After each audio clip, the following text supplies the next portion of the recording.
여러분 안녕하세요. 사회학 통계 시즌5 구조방정식 모형 이번 시간이 아마 7번째 시간이 될 것 같은데 이번 시간에는 우리가 이제 드디어 M 플러스를 활용해 가지고 확인적 교육 분석을 실시를 해 볼 거예요. 우리가 지난 시간까지 구조방식 모형의 기본적인 이론에 대해서 배우고 그 다음에 그 M 플러스라는 프로그램을 이제 어떻게 구성이 되어 있는지 뭐 그런 것들을 이제 배웠어요. 반복해서 얘기하는 거긴 하지만 이렇게 이제 코딩 혹은 코딩도 아니에요. M 플러스는 코딩도 아니고 그냥 신텍스 작성, 명령어 작성을 해가지고 어, 분석하는 게 그냥 처음에 할 때는 굉장히 어려워 보일 수도 있긴 한데 그 약간의 허들만 넘으면은 그 다음부터는 굉장히 편해요. 그게 이제 제가 뭐 바바드시처럼 얘기하는 건 아니에요. 그러니까 실제로 그 사용해 본 학생들 중에서 이제 에이모스를 쓰다가 M 플러스를 이제 제가 수업할 때 몇몇 수업에서 이제 알려줬거든요. 뭐 그랬을 때 에이모스보다 훨씬 더 편하다고 했던 학생들이 있었어요. 음, 그 학생들이 굉장히 우수한 거 아닌가요? 라고 이제 이야기를 할 수도 있겠지만 여러분들도 충분히 우수해질 수 있습니다. 약간 그게 정말 어려워서 허들이 있는 게 아니라 그거는 기분이에요, 기분. 기분이기 때문에 조금만 그 자세히 들여다보면 참고 자세히 들여다보면은 에이모스보다 훨씬 더 편하게 이용할 수 있으니까 여러분들이 그런 것들은 좀 노력을 해주시기 바랍니다. 자, 뭐 아무튼 그 이전에 우리가 이제 지난 시간에 에이모스에서 이제 뭐 그림을 그렸잖아요. 그 그림을 갖다가 코드 형식으로 작성해서 이제 분석을 하는 게 M 플러스라고 이야기를 했어요. 여러분들이 그동안 그 그림을 갖다 코드로 바꾸는 거를 얼마나 많이 연습을 했는지 연습을 했겠죠.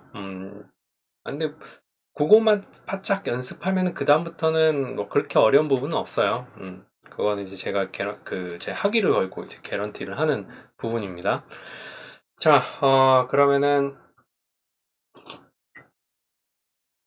이제부터 M 플러스를 이용해서 확인적 요인 분석을 어떻게 하는지 한번 살펴보도록 하겠습니다. 자, 파일은 이제 CFA 데이터라고 하는 거를 제가 올려놨을 거예요. 이 CFA 데이터를 갖다가 열어보세요. 열면 뭐 이런 식의 이제 그 자료가 있는데 이 자료는 이제 제가 임의로 만든 거예요. 애착 6문항, 자존감 6문항 이렇게 되어 있어요. 요건 이제 여러분들이 그 데이터를 모으게 되면은 예전에는 우리가 그 일반 막 설문지를 갖다가 일일이 배부를 하고 그 배부한 거 갖다가 우리가 일일이 코딩을 하고 그래서 코딩 실수도 있고 그랬는데 요새는 이제 대부분 온라인 설문을 진행을 하기 때문에 코딩 실수를 할 일이 없죠. 그 그러니까 물론 이제 설정을 할 때 그 꼭 하나만 응답하게 한다든가 뭐 이렇게 이제 제대로 설정만 하면은 코딩 실수할 일은 없어요. 아무튼 뭐 이런 식으로 데이터가 있고 우리가 지난 시간에 얘기했을 때 M 플러스에서는 뭐가 있으면 안 된다 그랬어요. 데이터에서 뭐가 있으면 안 되냐, 문자가 있으면 안 된다 그랬어요. 문자가 있으면 안 되고 그 M 플러스에서 사용할 수 있는 그 파일 형식이 있다고 했었죠. 그 파일 형식이 뭐냐면 요건 지금 엑셀 파일이기 때문에 .x 이게 안 되네.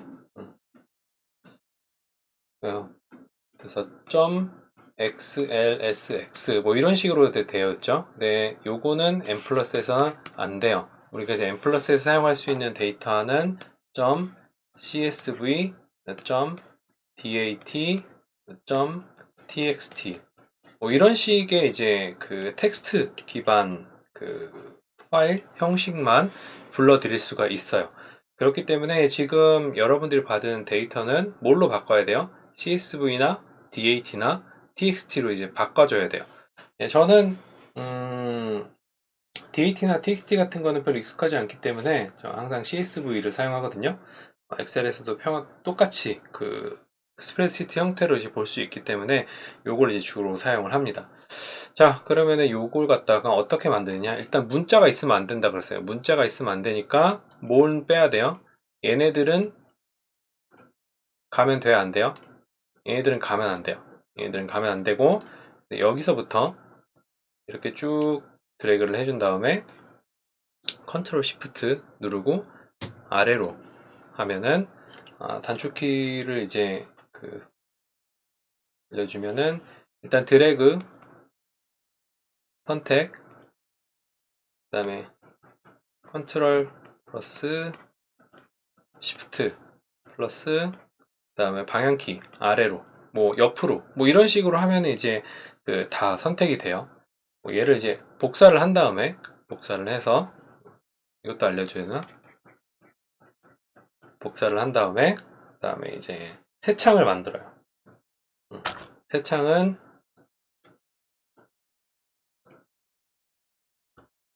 이거 바꿔야 되겠다.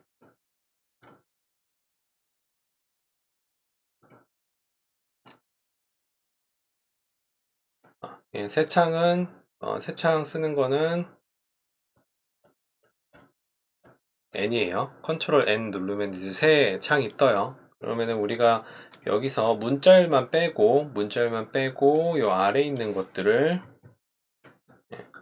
복사해서 여기다가 붙여놔 줍니다.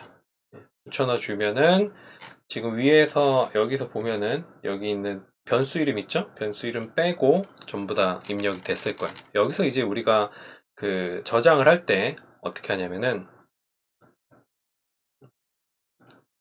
세이브를 할 때 어디다가 저장하냐면은 우리가 이제 m 플러스 파일을 갖다 저장하는 거기다가 그 폴더에다가 데이터를 저장을 해야 돼요.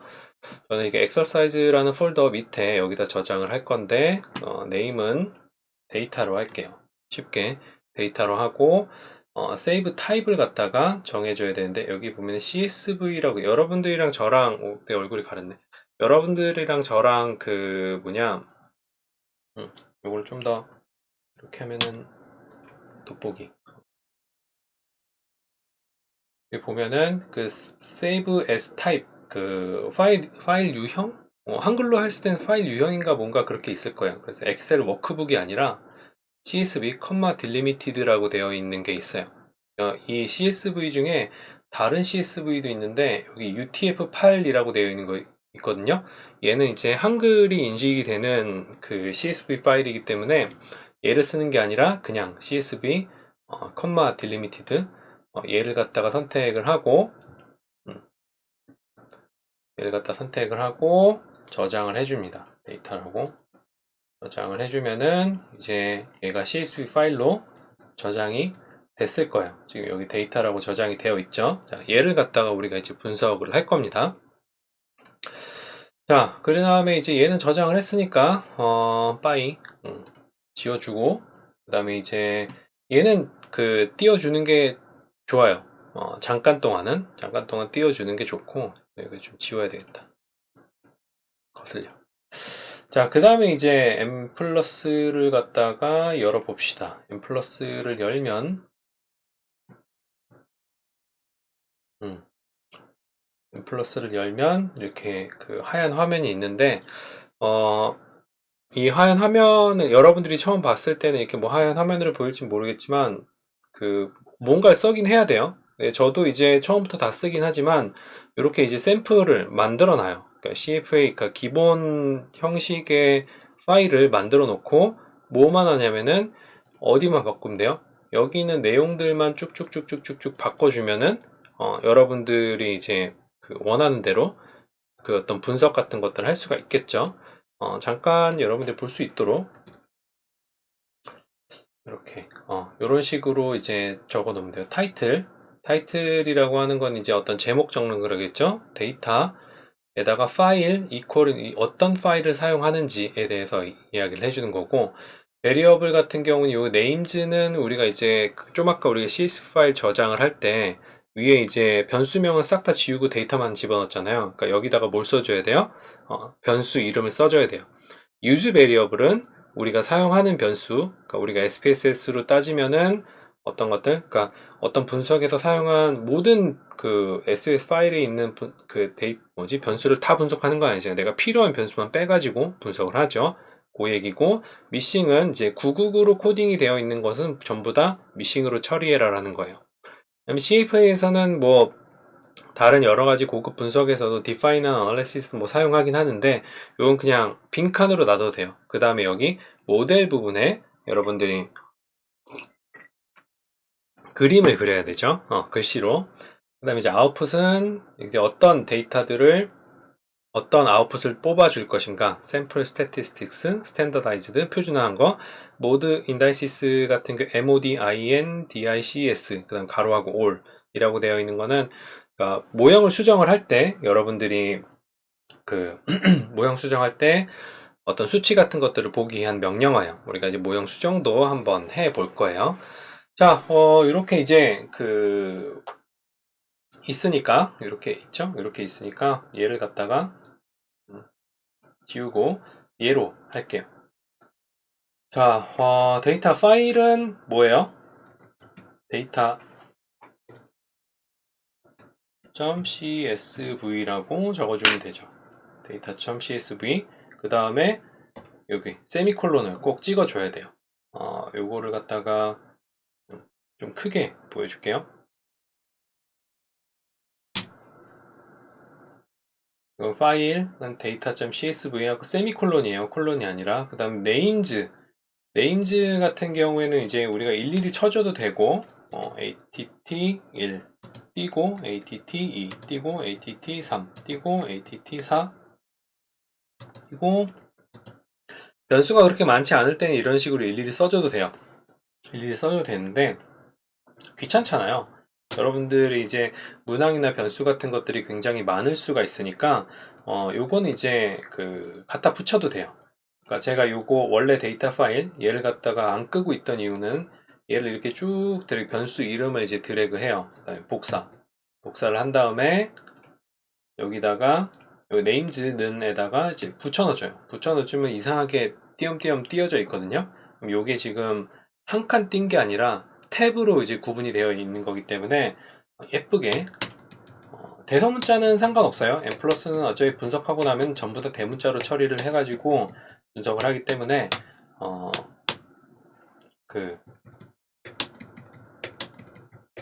제가 이 짓을 왜 하냐면 예쁘게 보이려고 하는 거예요. 그래서 요걸 갖다 이제 뒤로 쭉 해줘도 되긴 하는데, 이게 뭐 옛날에 제가 배울 때 버전은 그 용량이 굉장히 작았고 몇 글자 이상 가게 되면 그게 안 읽혀요. 어차피 이제 엔터를 눌러도 뭐 프로그램이 인식을 하는 데는 크게 문제가 없기 때문에 이건 그냥 이대로 써주면 됩니다. 여기서 이제 중요한 건, 자, 여기 세미콜론을 찍어주는데, 네임즈라고 되어 있는 거는 ATT1부터 시작해 첫 칸이 ATT1, 두 번째가 ATT2, 3, 4, 5, 6, 그 다음 일곱 번째 칸이 SE1, 여덟 번째 칸이 SE2, 뭐 이런 식으로 쭉 변수명을 지정을 해주고 마침표를 꼭 찍어줘야 되는 거예요. 마침표를 찍어주고, 우리가 이제 유즈 베리어블 같은 경우에는 우리가 데이터에 총 12개의 문항이 있는 데이터를 사용을 하는데, 이 데이터 중에서 얘만 사용을 해볼게요. 애착 척도만 넣어주고, 그 다음에 여기다가 세미콜론을 찍어줘요. 이렇게 해주면은 전체 변수 ATT 6번, SE 6개 중에서 ATT 6개만 사용한다라고 이야기를 해주는 겁니다. 자, 그 다음에 define, analysis 다 빼주고, 모델 같은 경우에는 얘는 저는 이렇게 한 칸씩 띄어 쓰는 걸 좋아해가지고 뭐라고 써주냐면 att by 붙여줍시다. 이렇게 해주면은 어떤 그림이 되는 거예요? 이렇게 이제 att by att 1부터 att 6까지 이런 식으로 써주게 되면은 어떤 그림이 되는 거예요? 얘가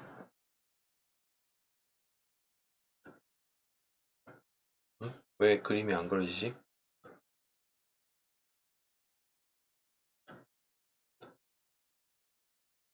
이 갑자기 또 이러네. 얘로 하면 되려나? 얘도 안 되네. 뭐 갑자기 그림이 안 그려지긴 하는데, 뭐 얘는 그냥 그러면은 이렇게 하면 되네. 이렇게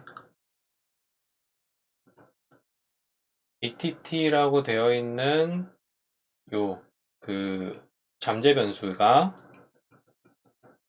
att가 하나, 둘, 셋, 넷, 다섯, 6개의 att 측정 변수로 귀찮으니까 그냥 이렇게 할게요.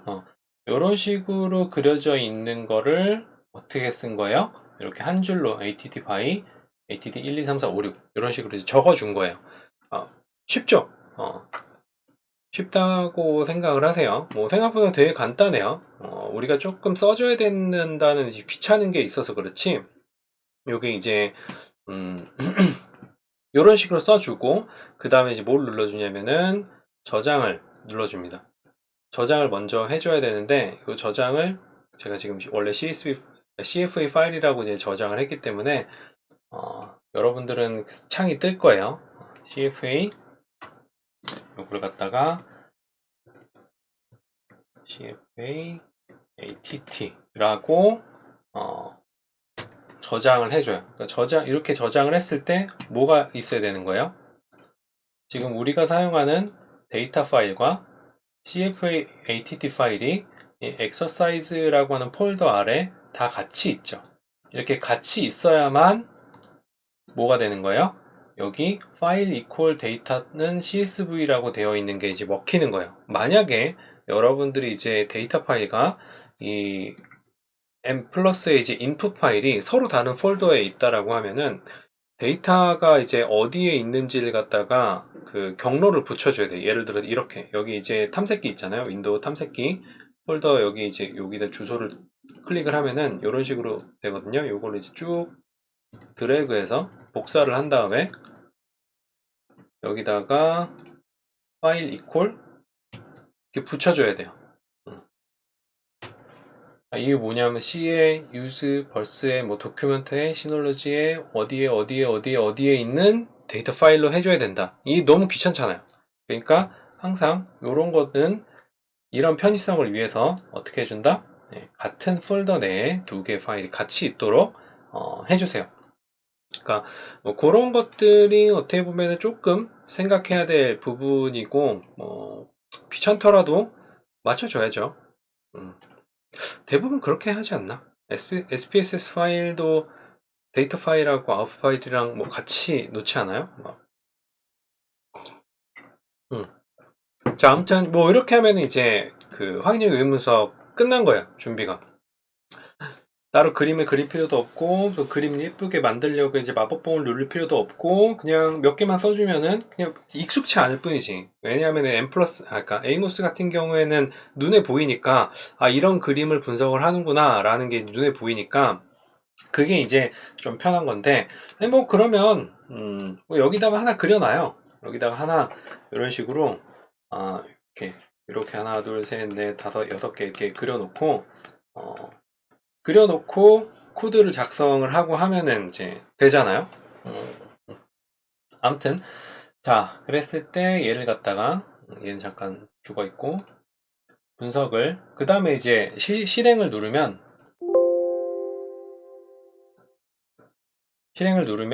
뭔가 이상한 게 떠요. 왜 여러분들이 이제 그 M 플러스를 하다 보면 이런 에러 창을 굉장히 많이 접하게 될 거예요. input setup produce syntax warning error. 그러니까 뭔가 에러라든지 뭐 그런 게 있다라는 거예요.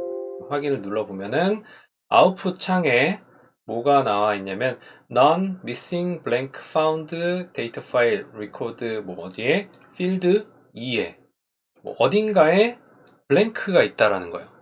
데이터에. 그러니까 여러분들이 이제 그 M 플러스의 분석을 할 때는 이런 블랭크 파일이라든지 다른 파일들 그 결측치, 그러니까 구국으로 코딩이 되지 않은 것들 있죠?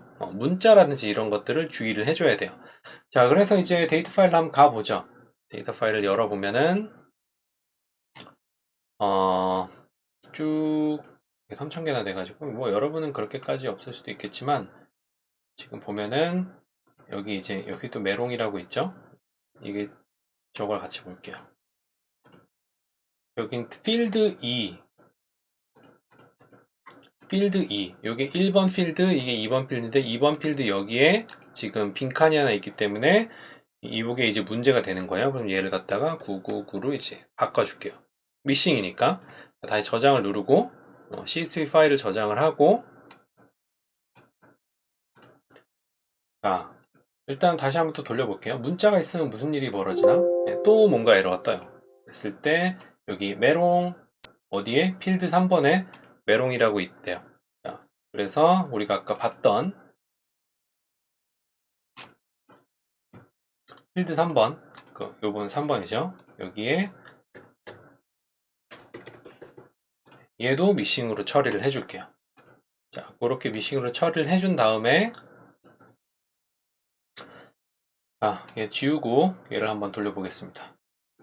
돌리면 자, 이제 에러 메시지가 안 나오고 결과가 그냥 바로 나왔죠. 여러분들이 이제 이런 아웃풋 파일이 그 프로세스 매크로가 조금 익숙한 학생들 같은 경우에는 n 플러스 아웃풋이 그렇게 이상하진 않아요.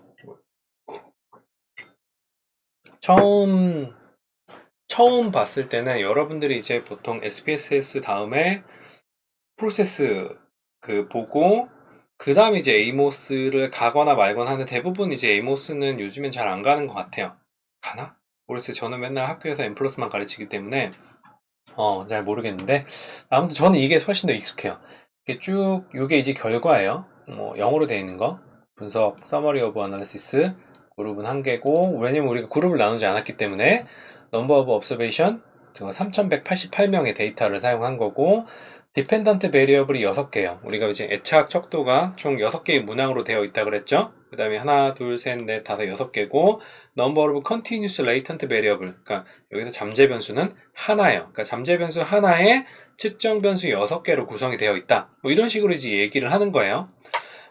그리고 이제 쭉 보면 이스티메이터는 이제 맥시멈 라이클리우드로 했고, 뭐 어쩌고저쩌고 쭉 내려가요.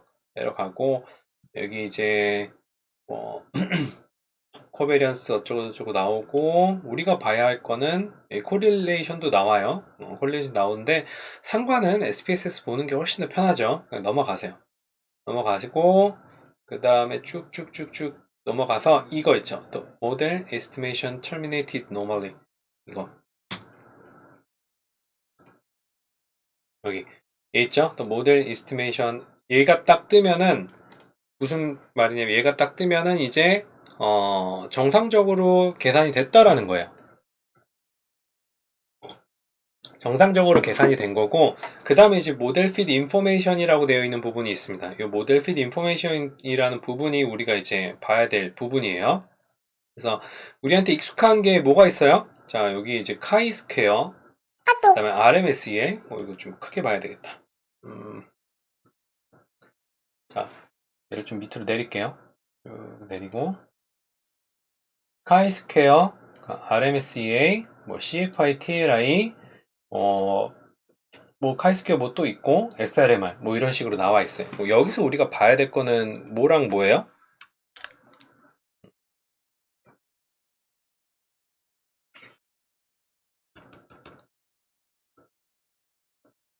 왜 펜이 안 되지?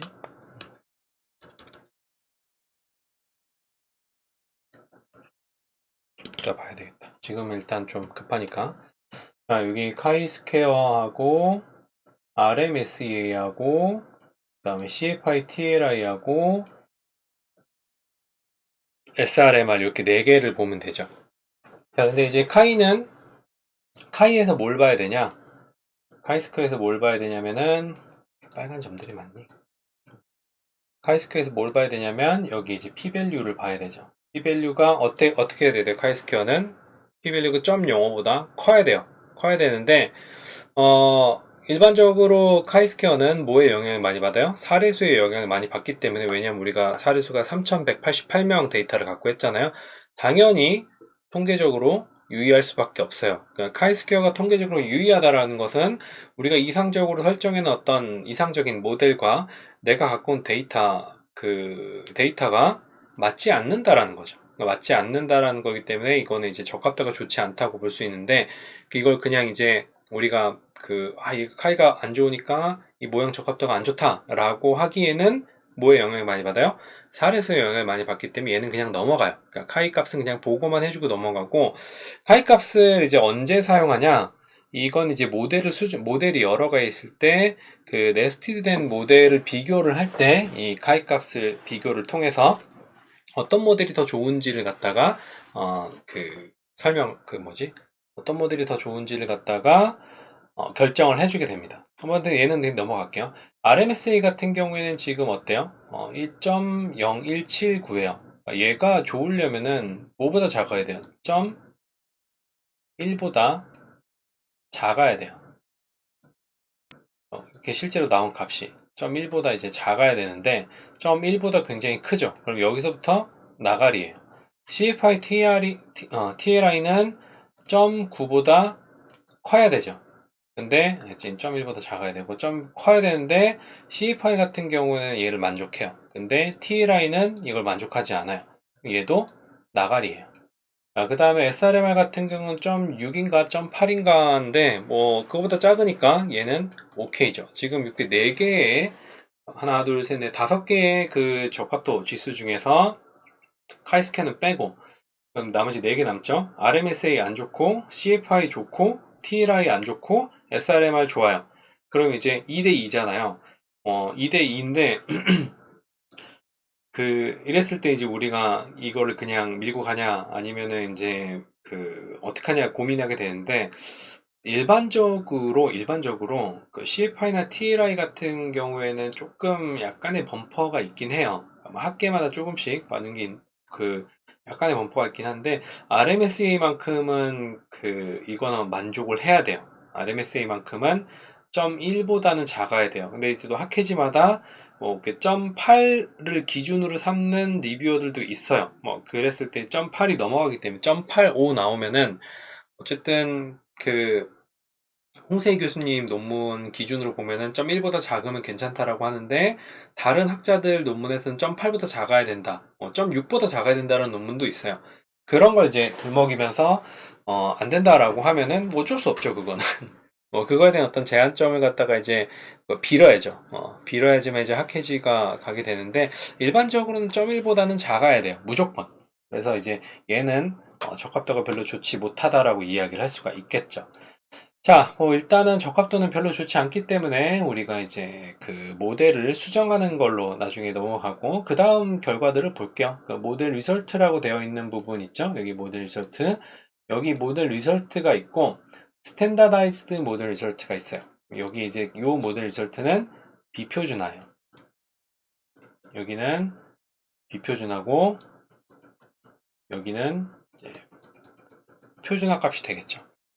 우리가 이제 프로세스에서 분석을 할 때는 어땠어요? 프로세스 분석을 할 때는 비표준화, 물론 표준화도 산출되긴 하지만 거의 대부분 비표준화가 쓰잖아요. 근데 이제 표준화를 굉장히 좋아하시는 교수님들이 계시기 때문에 그걸 하려면 따로 막 돌려야 됐어요. 물론 이제 이거는 구조방식 모형이고 에이모스에서도 표준화랑 비표준화를 보는 게 있긴 한데 되게 더러워요, 보는 게. 얘 같은 경우에는 지금 간단히 보여주면은 우리가 이제 표준화와 비표준화를 정리를 하기 위해서 표로 만들잖아요. 표로 만들 때 n 플러스는 잠깐만요. 여기다 그냥 할게요. 새로 창을 열어서 얘를 이렇게 쭉 드래그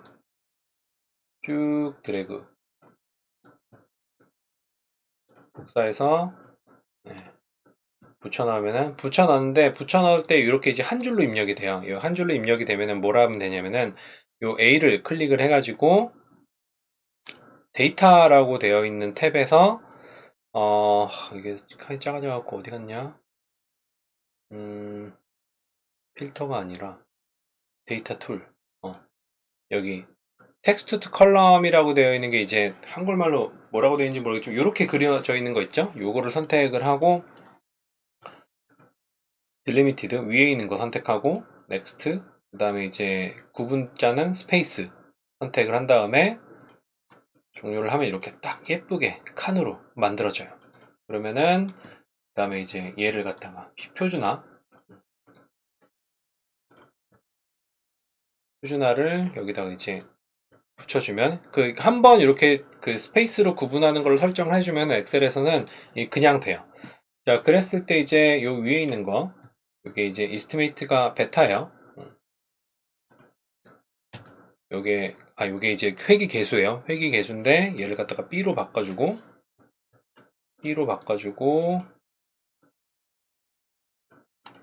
얘가 이제 그러니까 베타라고 해요. 그랬을 때 요거 회귀 계수 요거 붙여놓고 그다음에 이렇게 쭉 복사해서 붙여놓으면은 우리가 일반적으로 그 회귀 표 만들 때 엑셀에서 이런 식으로 만들면 돼요. 요게 이제 t 값이에요. 이스티메이션 나누기 요게 t 값이고 P밸류는 다 빵빵빵이죠.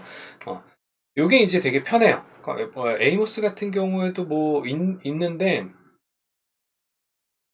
굉장히 불편했던 기억이 있어요. 그러니까 뭐 이런 부분이 어떻게 보면은 M 플러스에서 좀 편한 부분이고, 여러분들이 검색을 조금 해보면은 M 플러스를 갖다가 이제 엑셀 파일로 출력을 해주거나 아니면 이제 뭐 요 결과표를 만들어주는 매크로 같은 것도 있어요.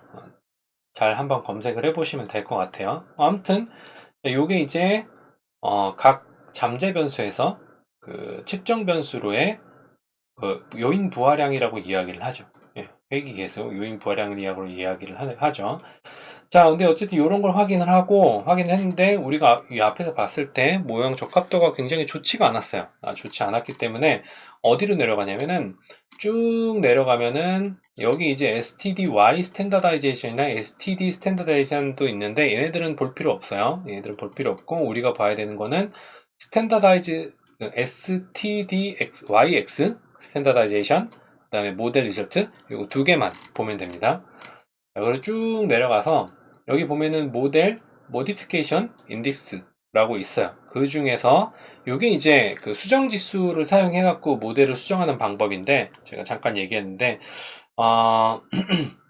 그 중에서 on statement, with statement, 뭐 나중에 이제 by statement 각각의 이제 명령 on이랑 by랑 with 이 세 개 중에 어떻게 수정을 하면은 어떻게 수정을 해야 되냐라고 제안하는 거예요. 근데 여기 나와 있는 모델 모디피케이션 인덱스 같은 경우에는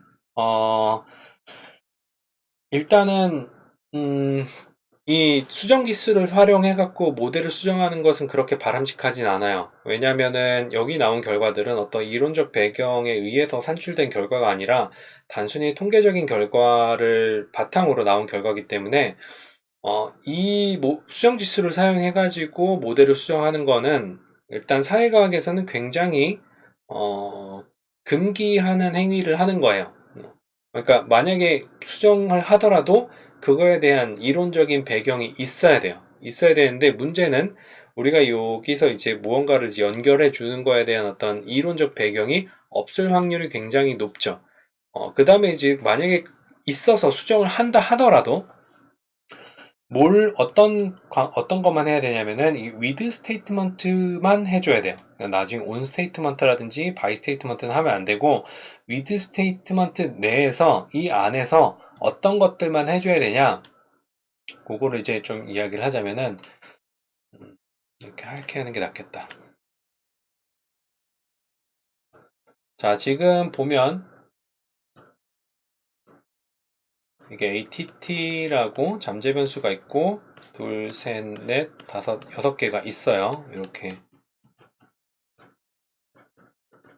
6개가 있고 요 아웃풋을 한번 보면은 지금 여기서 이제 뭘 봐야 되냐 얘는 지금 잠재 변수 하나에 측정 변수 6개 이거밖에 하나밖에 없으니까 이 모디피케이션 인다이시스 값이 그렇게 많이 나오지 않아요. 그러니까 다른 잠재 변수가 있거나 그러면은 굉장히 많이 나오거든요. 그랬을 때 이 값 중에 가장 큰 값을 먼저 보면 돼요. 가장 큰 값. 지금 329 여기는 이 큰 값이 뭐냐면은 카이 값이에요. 어떤 카이 값이냐면은 예를 들어서 2번이랑 3번이랑 위드를 해주면은 위드를 해준다라고 하는 거는 1번, 2번, 1번, 2번, 3번, 4번, 5번, 6번 있을 때 얘네들 얘를 갖다가 이렇게 이어주게 되면은 카이 값이 329가 줄어든다는 거예요. 카이 값이 줄어든다라는 거는 이론적인 어떤 모델이랑 내 지저분한 데이터를 집어넣은 모형이랑 얘 차이가 줄어든다라는 거죠. 그랬을 때 5번이랑 6번을 갖다가 묶어주는 게 가장 크죠. 그러면 이제 뭘 해주냐면은, 그럼 여기 있는 거 싹 다 해주면 안 돼요? 라고 이제 물어볼 수 있는데, 그러면 안 돼요. 모형을 수정을 할 때는 하나씩만 해주는 거예요. 하나씩만. 수정할 때는 여기 있는 6번, 5번을 갖다가 복사를 하세요. 복사를 해서, 우리 여기 모델 있죠? 여기다가 붙여놔주고, 이렇게. 이렇게 해주면은, 잠깐, 여기 지우는 게 뭐더라?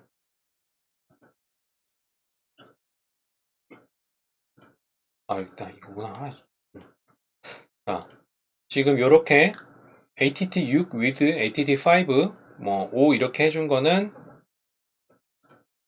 얘를 이렇게 해준 거예요. 잠깐 걸로 이렇게 5번하고 6번하고 이제 얘네들의 상관을 준 거예요. 그냥 상관을 준 거고, 이렇게 모형이 수정이 됐을 때 그 뭐냐, 수정이 됐을 때 이 통계 수치가 어떻게 보이는지 그러니까 바뀌는지 한번 볼게요. 여러분들이 이제 M+에서 이렇게 코드를 수정을 하게 되면은 여기 있는 걸 그냥 런을 누르는 게 아니라 이건 파일을 매번 바꿔줘야 돼요. 파일을 이제 왜냐면 이제 그러니까 기본적인 파일이 뭔지를 항상 추적을 해야 되기 때문에 5번이랑 6번을 묶어준 거라고 한번 표시를 해줄게요. 아니면 여기 타이틀에다가 5번, 6번 묶어준 거라고 이제 써줘도 돼요. 근데 저는 여기 타이틀 쓰는 것보다는 파일명으로 구분하는 게 훨씬 더 좋아서, 자, 이렇게 돌리면 아까 우리가 처음에 했던 거하고 두 번째 했던 거랑 뭐가 어떻게 달라졌는지 한번 보겠습니다. 그것만 확인을 해볼게요. 여기 모델 핏 인포메이션 이렇게 있죠. 그랬을 때, 자, 뭐가 달라진지 한번 봅시다. 자, 여기는 카이가 927이었는데 여기는 548로 엄청 줄었죠. 엄청 줄었고, RMSEA도 0.179에서 146으로 엄청 줄었어요. 그러니까 카이 값이 줄어들면서 이 두 모델 간의 어떤 차이가 좁혀지면서 얘가 점점 적합한 모델로 바뀐다라는 거예요. CFI, TLI도 굉장히 좋아졌고 SRM을 다 좋아졌어요. 그럼에도 불구하고 아직 RMSEA는 별로 좋진 않아요. 언제까지, 그 다음에 지금 이제 얘를 해봤으니까 요 결과에서, 두 번째 결과에서 또 뭘 수정하라고 나오는지 한번 보죠. 얘는 지우고, 아까보다는 이제 지금 4번하고 5번이 225로 제일 크죠. 그럼 얘를 갖다가 또 써줘요. 그냥 일단 해보는 거예요. 여러분들은 이 수정하는 거를 실제로 논문 쓰거나 할 때 하면 안 돼요. 안 되는데 왜 알려주는 거야? 기능이 있으니까. 여기 또 이런 거를, 이렇게 모형 수정하는 거를 갖다가 또 용인하는 전공이 있을 수도 있으니까요. 이렇게 한다라는 걸 이제 알려주는 거죠. 다시 세이브 에즈 5, 6하고 뭐 했지? 4, 5였구나. 5, 6, 4, 5. 자, 이렇게 묶어주고, 자, 보면은, 딱 여기 보면 아까보다 여러분들이 값 기억하죠? 좋아졌어요. 좋아지고, 지금 RMSA 빼고 다 좋아졌어요. 자, 그럼에도 불구하고 RMSA는 아직까지 0.1을 넘어요. 그러니까 뭐 이쯤 되면은 이거는 별로 좋지 않은 데이터 혹은 좋지 않은 척도를 사용한 연구 결과라고도 볼 수가 있어요. 데이터를 막 만든 거기 때문에 뭐 그렇게 나올 수도 있겠죠.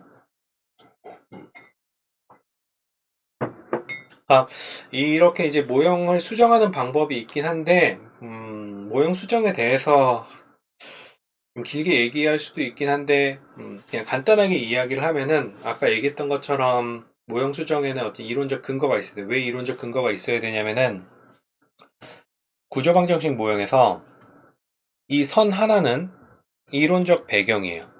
이 선 하나가 모두 다 이론적 배경에 근거해서, 자, 이 ATT라고 하는 애착 척도라고 하는 것은 6개의 문항으로 구성되어 있다 라고 정의가 내려진 거고, 그 정의에 따라서 모형이 그려진 거기 때문에 이 모형에다가 추가적으로 어떤 선을 긋는다라는 거는 뭘 수정하는 거냐면은 원래 갖고 있던 이론을 수정하는 거예요.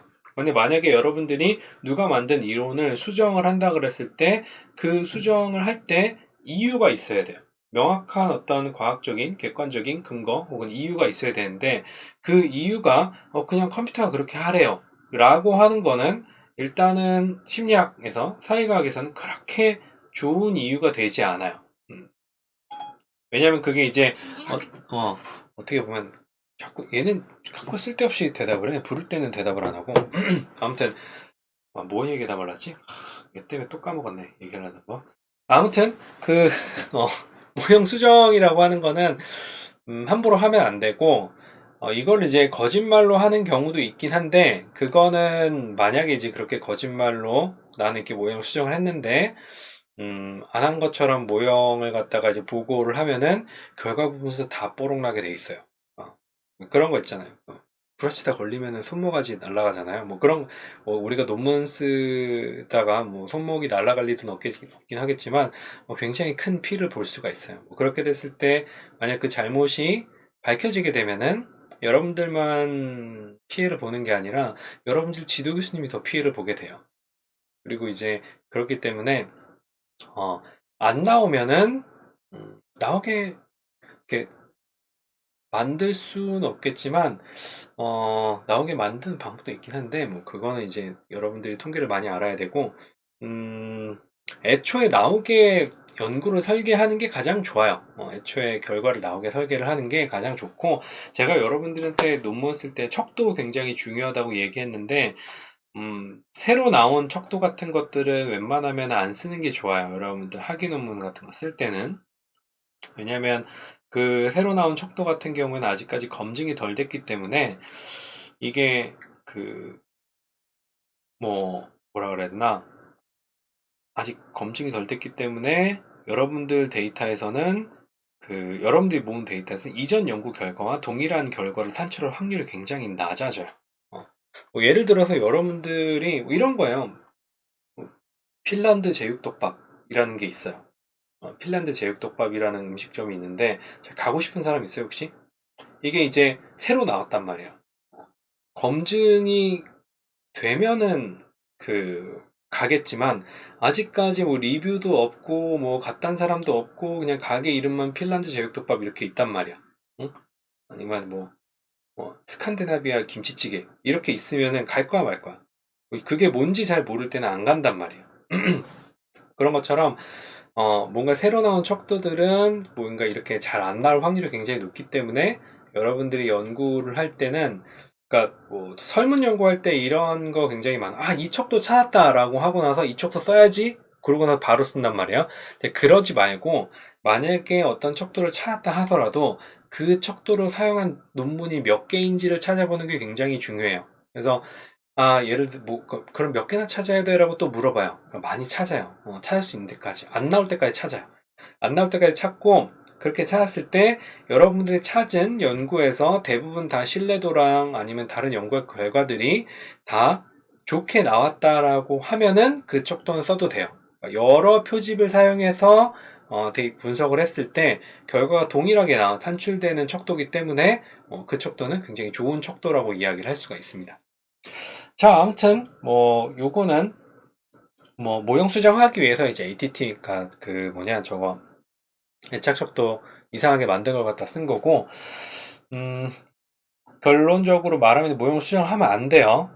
그리고 이제 모형 수정과 관련된 논문도 있어요. 모형 수정을 갖다가 모디피케이션 인덱스를 사용해가지고 몇 번까지 수정하면 되냐라는 논문도 있는데, 거기서도 이제 일반적으로는 두 번까지는 수정을 해도 된다라고 이야기하긴 하지만, 마지막에 결론에 그래도 쓰지 말아라고 이야기를 하고 있습니다.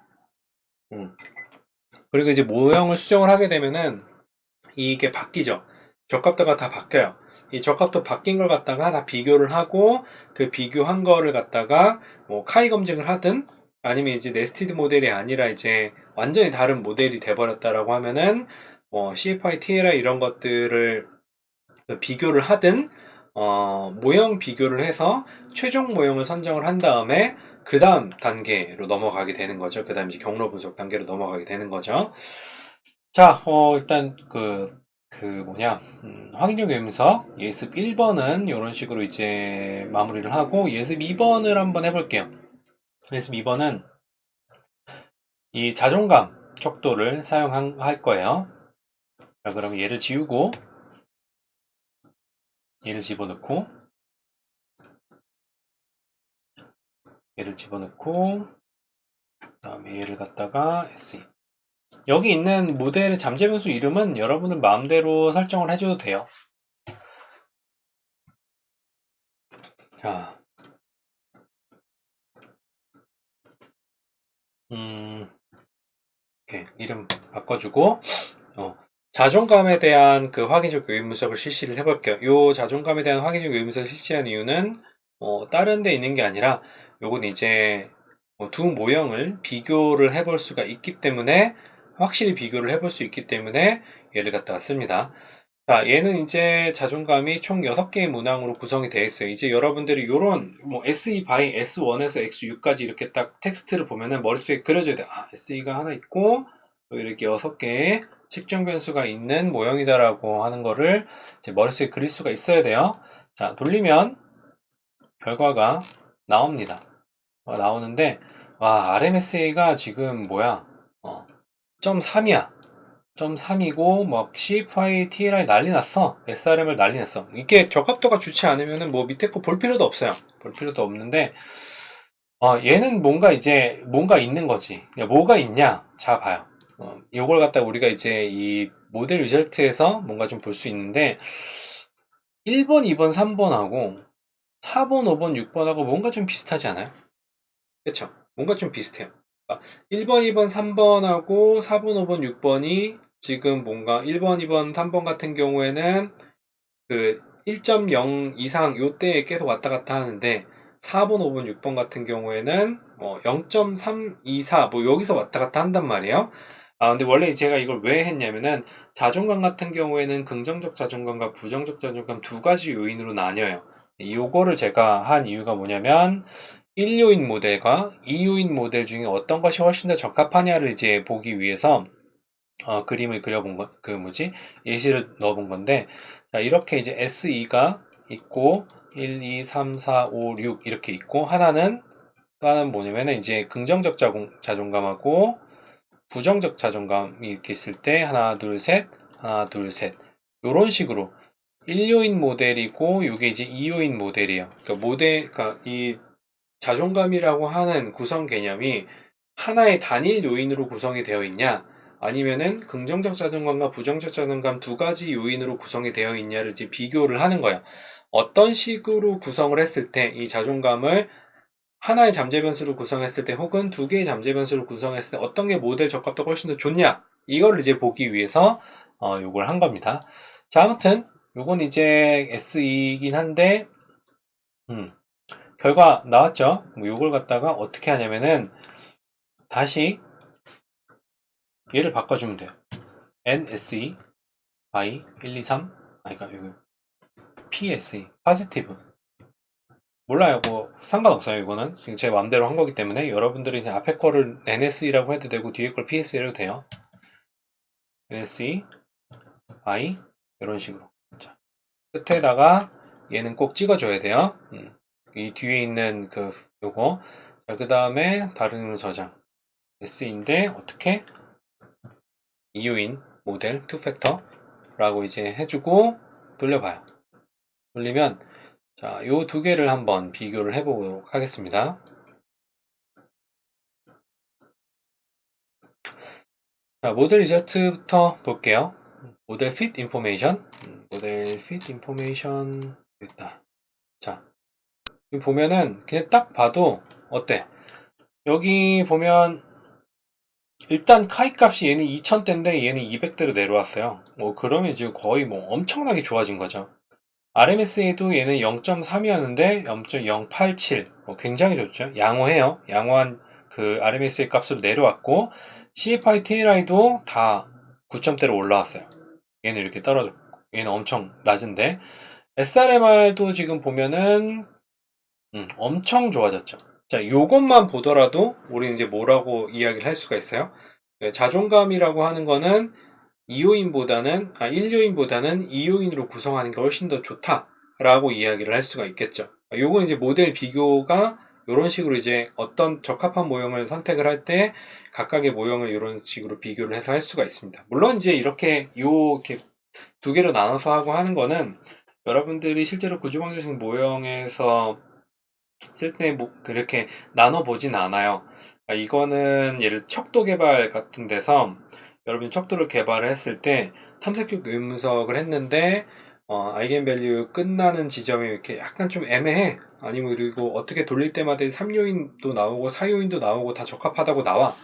그랬을 때 이 두 개의 모델을 갖다가 적합도를 가지고 이제 비교를 해볼 수가 있는 거죠. 그랬을 때 더 좋은 적합한 모델이 이 구성 개념, 자존감을 더 잘 설명하는 모델이라고도 이제 이야기를 할 수가 있기 때문에 요 같은 경우에는 자존감은 이요인 모형으로 설명하는 게 훨씬 더 좋다. 이야기할 수 있겠죠. 자세하게 이제 기술하는 부분들은 굉장히 길어질 것 같기 때문에 여러분들이 이제 그 관련된 논문들에서 어떻게 기술했는지 참고를 해가지고 보면 될 것 같아요. 자, 보면은 여기도 보면은 그 비슷비슷하죠. 다 비슷비슷하게 나왔고 이 두 개의 상관도 나와요. 이게 0.121이고 0.000 수준으로 양호하게 나왔죠.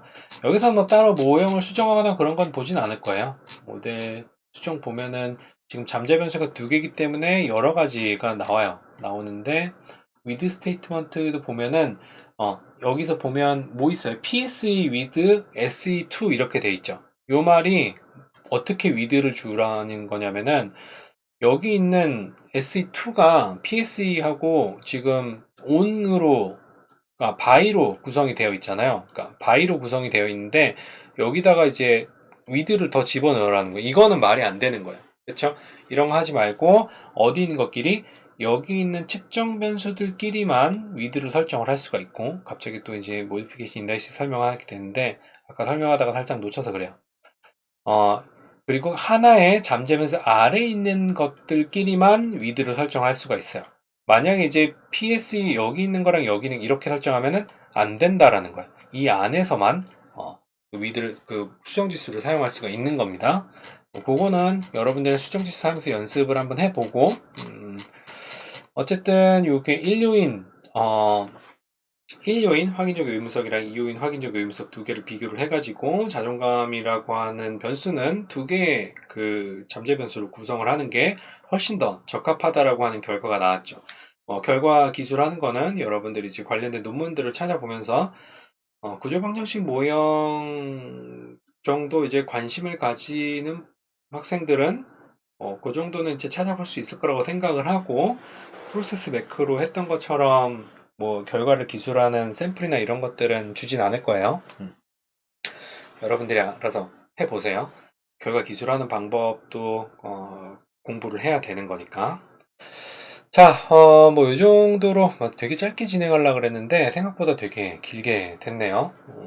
M 플러스라고 하는 게 여러분들도 뭐 지금 잠깐 본 거긴 하지만 앞에서부터 천천히 따라서 한번 해보세요. 그리고 천천히 결과들을 쭉쭉 읽어보고, 우리가 이제 이 다음 시간에는 실질적으로 이제 매개 모형을 가지고 그 M 플러스를 활용해서 구조방식 모형 결과를 한번 그 분석을 해 볼 거예요.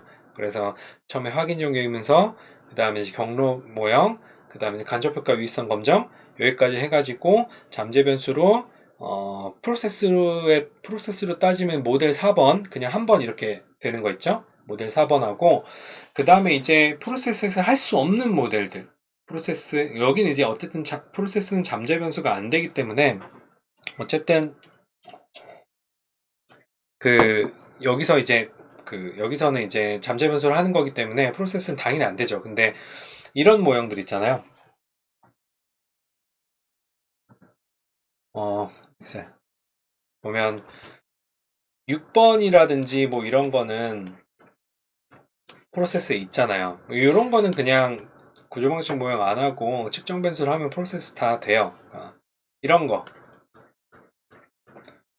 옛날에 되게 많았어요. 이렇게 그 5망성 6망성 그려가지고 최대한 막 복잡하게 되는 논문들이 굉장히 많았는데 요즘에는 뭐 그렇게 많이는 없는 것 같아요. 요새는 좀 더 고급 분석으로 넘어가는 추세라서 그냥 단순히 구조 방식 모형에서 잠재 변수를 여러 개 써가지고 하는 논문들은 그렇게 많진 않아요.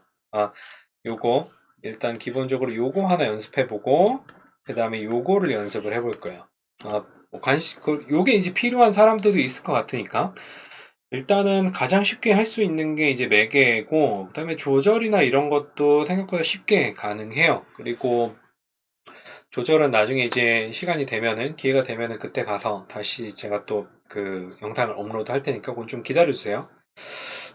요거부터 먼저 하고 제가 바쁜 일이 요새 많아가지고 아무튼 천천히 기다리시면은 원하는 콘텐츠가 올라옵니다. 그 전에 저 졸업하는데요. 뭐 그러면 어쩔 수 없고요. 죄송합니다 미리. 자, 아무튼 M 플러스 확인형 요임석 실습은 요 정도로 마무리를 한번 해볼 거예요. 여러분들이 지금 올려놓은 데이터를 활용해가지고 한번 연습을 해보고 이 결과표 보는 연습하고 이제 엑셀에다 갖다 잘 넣어지는지 뭐 그런 것들 연습을 하면은 될 거예요.